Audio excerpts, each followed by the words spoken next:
Po, Arbresha, atëherë në fakt saga zhvillime sa i përket punëtorëve të sigurimit nuk ka të ndalur, ka filluar qysh në javën e kaluar dhe ne paraprakisht e kemi paralajmëruar këtë situatë kushtimisht dhe kemi raportuar se mbi situatën që këta punëtorë sigurimit kanë mbetur pa kontratë pune, por ato më të reja të sodit janë që tashmë hapësira administratës qendrore, këtu është zbrazët, por pak orë më parë kjo ishte mbuluar, kishin zënë vend punëtorët e sigurimit një pjesë e tyre së bashku me krye sindikalistin zotri Jusuf Azemi për gjetur qartësi dhe për bërë një mënyrë presioni mbi situatën e tyre, sepse dhe ato afatet që u dhanë paraprakisht që do zgjidhet një tender dhe një kompani fituese përmes një procedure të re të negociuar, edhe ajo procedurë praktikisht ka dështuar dhe halli këtyre punëtorëve është që nuk kanë nga t'ja mbajnë për shkak mirëqenies së tyre, kanë obligime bankare dhe gjitha këto. Një takim së fundmi që u zhvillua e që mbeti final për të dhënë shpresë dhe për të dhënë dritë dhe reflektimi për të vazhduar tutje dialogimin, është që zotri Jusuf Azemi është takuar me disa punëtorë, me ushtruesin e detyrës së drejtorit të QKU-s zotri Osman Hajdari dhe aty është thënë që nesër ministri në detyrë, ministri shëndetësisë Arben Vitia, ka mundësi ministra tjetër të linjës përfshirë ato të financave, do të bëjë një takim me vetë drejtorët e QKU-s, pra drejtorin e QKU-s dhe drejtorin e SHS-KU-s, me gjitha hallkat për gjetur një mundësi dhe siç u tha nga zotri Azemi, ka shumë mundësi dhe kërkesa e tyre,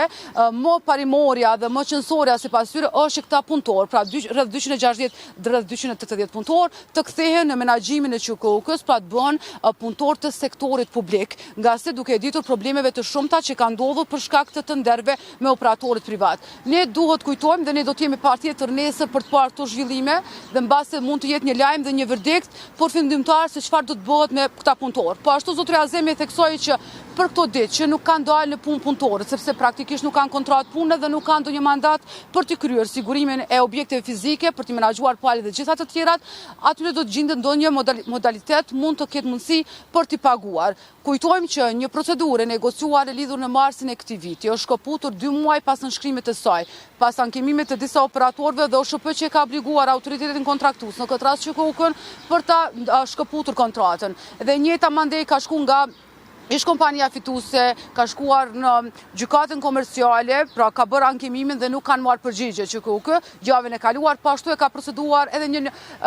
pra e ka negociuar edhe një procedurë të re të nderimit, ku këtu është edhe lajm i ri, ku ashtu edhe kjo është kthyer në pikën 0, sepse edhe vetë drejtori i QKU-s ka pas sinjalistika për parregullsi të mundshme dhe më pas edhe disa operatorë të tjerë janë ankuar dhe kulanta është dërguar në OSHP për të kërkuar anulimin e kësaj procedure, me sipas tyre kur negocion dhe kur ka procedurat të negociuara në mënyrë elektronike nuk mund të anulohen përmes QKU-s përse sistemit të prokurimit dhe duhet kalojë në OSHP. Madje në përgjigjen e QKU-s na është thënë që mbase kjo situatë ka shumë mundësi të kalojë divizionit të prokurimit të SHS-KU-s sa i përket pra të nderjes dhe procedurave për sigurimin fizik të objekteve të QKU-s. Ne duhet kujtojmë që këto janë të nderë një ndër më të mëdhenj që ka ky institucion e ku janë edhe shifra të mëdha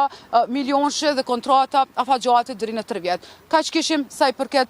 gjitha këtyre zhvillimeve të ditës së sotme. U ka të faleminderit shumë për gjitha këto informacione.